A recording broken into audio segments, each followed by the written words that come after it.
So I got scammed. I paid a club member several £100s for an exhaust manifold and link pipe, and it's never going to turn up because you see he went after another couple of club members as well, and after a bit of group effort to try and find out his information, came about that he's a professional scam artist. He's hit another couple of club forums in the past, and that bit of my budget is now gone forever. And the thing about this car is that I actually bought it using money that my mother left to me when she passed away. And whenever I need a distraction from things, well, this is how I do it. And I've been without it for a year now. I've missed a full summer with it because I've been doing my Honda conversion. And because of you, because I know you've got the links to these videos because you were so interested before you stole my money, you nearly made that another year without it. However, the Lotus community is actually full of amazing people, because before I bought the manifold off of this guy, I'd actually emailed a couple of the Honda conversion specialists to ask if he had any second-hand ones for sale. And one of them got back to me.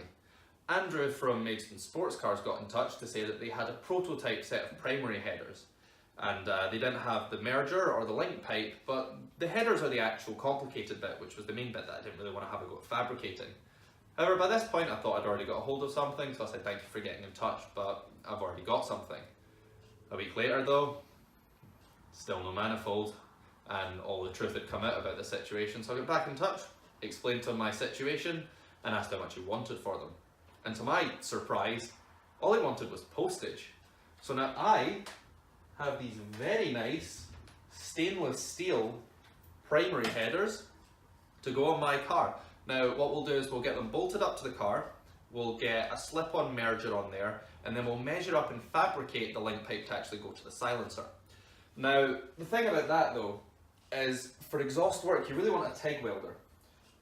I have a MIG welder and I'm kind of mediocre with it. So I don't know how well this will turn out, but either way, so long as the exhaust gases can't escape, it'll work out.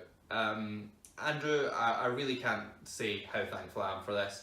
If you are considering getting a Honda conversion done, that's from Maidstone Sports Cars, so if they're gonna, help me out that much for the cost of postage, imagine what they're gonna do if you actually give them money. Now, let's get all this bolted up and get started, because this is getting a bit mopey, and this is not a serious YouTube channel. Well, I'm under here to stick my silencer back on. This is the exhaust that came off the car. It's a stainless steel Larini system, I think. And while I'm under here also, I'm going to get rid of some of these old exhaust rubbers. You see that some of them have got a bit melty, and I've got newer, beefier ones that will do a better job. Then we can get the headers on and measure up where we need our U-bends to go.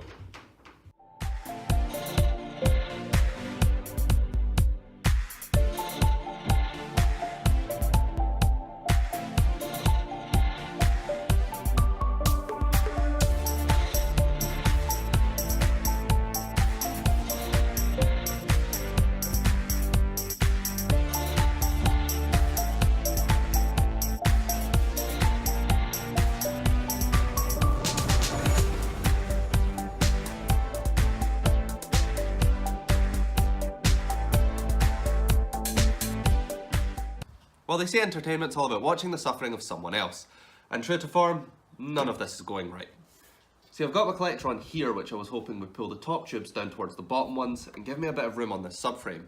However, none of that has happened, so this is now hard up with absolutely no give, and the first time this torques up under engine braking, it's going to snap a weld. My other issue, if I take my 90-degree bend here and just pop that in, is that the silencer's in the way. To take a tube from here to here, I need to lose the corner of this, which I'm not going to do. So I've got to think of a way to clearance all this. Now my first idea, as I said last time, was to heat the top of these down and squish them a bit, giving me some room. However, to get the kind of clearance I need, I'd have to lose about half the diameter of this pipe, and that's not going to flow well, and it's going to look awful. Now my other idea was to fill the primary headers up with sand, heat them up, and then just bend them down a bit. However, it's a bit of a convoluted way to go about it, and it really was just me trying to avoid having to cut these.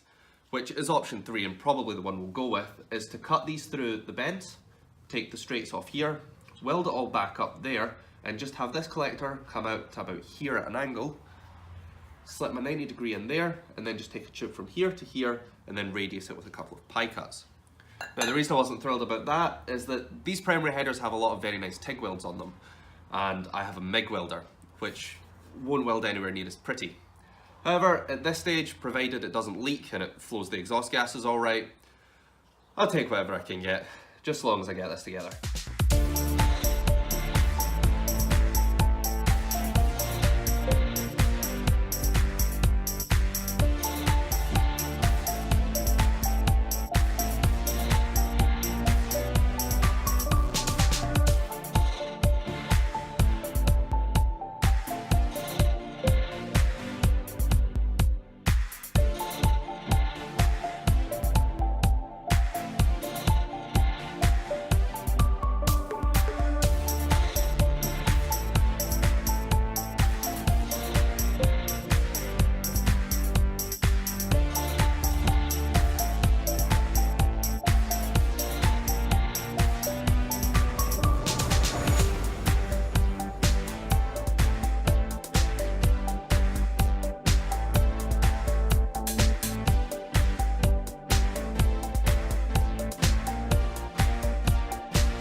Well, we're back to our regularly scheduled programming of me underneath this car in the middle of the night. This turned out to be a much bigger faff than I expected. First of all, the primary headers wouldn't even fit in my bandsaw, so I couldn't use it to cut them. Then when trying to cut a few smaller bits of pipe with the same bandsaw, I kinda broke the blade.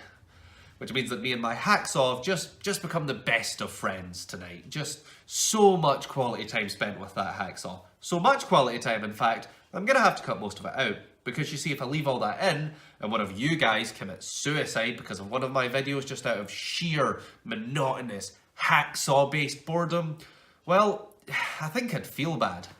Now back to the exhaust.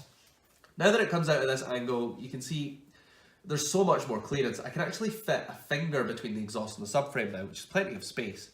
The other thing I was a bit concerned about was this elbow here. I was worried it would sit too low, so I've clamped up my board again just to show me where the bottom of the subframe is. And there's actually still a bit of clearance, which means that between the bottom of this and the bottom of the sump, there's about ½ an inch, which is plenty. Now all I've got to do is take a bit of tube from here up to here, work out the radius and angles I need to cut in here, weld it all together, and then I've got an exhaust. Simples.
Yeah, we're getting there. Oh, sorry. Me and Arthur were practicing to put together a pipe band. We're going to go after the Red Hot Chili Pipers. You see, we just feel that they've been up in that top spot for too long. But you're not here to listen to the musical escapades of me and my skeletal friend there. You're here to see the exhaust. Now, you'll have noticed in that montage that the person doing the welding is a tad shorter and has slightly less hair than I do. And that's because a MIG welder's already the wrong tool for the job. I wanted these welds to look semi-decent, and if I had done it, it would have looked like it was done by Stevie Wonder's more blind cousin after a night out on the town. So like any other 20-something-year-old who's out of their depth, I shouted on my dad. Now the welds do actually look quite decent, as well as I've gone over these with a grind deck to kind of smooth them out, because MIG welding tends to give you a good few bumps. So that way when this discolours due to heat, hopefully it'll look a bit more even. You'll also notice I've got my flexi section back in. Originally I was going to do this as a slip-on merger and just have that held with springs. That means as the engine moves, this is free to flex. However, after cutting down the primary headers, there wasn't really enough room for that. So this has been welded straight on, and I've put my flexi section back in from old exhaust just to give us a wee bit of movement. Now you'll also notice that compared to a lot of other conversion manifolds, this bit's quite short. Most of them have curves and swoops and angles and all of that just to give a little bit of extra horsepower. However, I wanted to keep the amount of welding and also the amount of exhaust bends I had to buy to a minimum. So mine just comes out and goes straight to the exhaust. This will hold exhaust, it won't leak, and it will work. So I'm happy.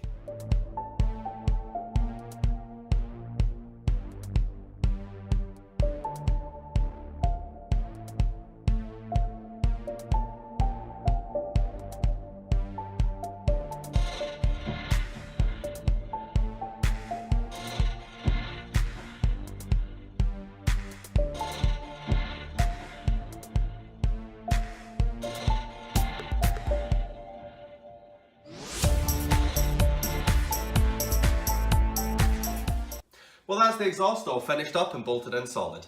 I've also added a little bit of heat-proof wrap onto two of the primary headers just where they run a little bit close to an oil coolant line. That's just to stop any heat from spreading and make sure that everything runs the way it should. Now that that's sorted, the next job is wiring. I won't be doing it, but that is what the next job is going to be. Definitely this time, wiring's the next thing that happens. Then, you know, I can sort out my interior, I can get this all back together and get it on the road. No more unexpected setbacks, that's how it's happening. Wiring, interior, on the road. In fact, you know what? 5th of June, we're setting a target, 5th of June. 3rd anniversary of my first drive in this car, 5th of June. That's how it's happening, I've said it.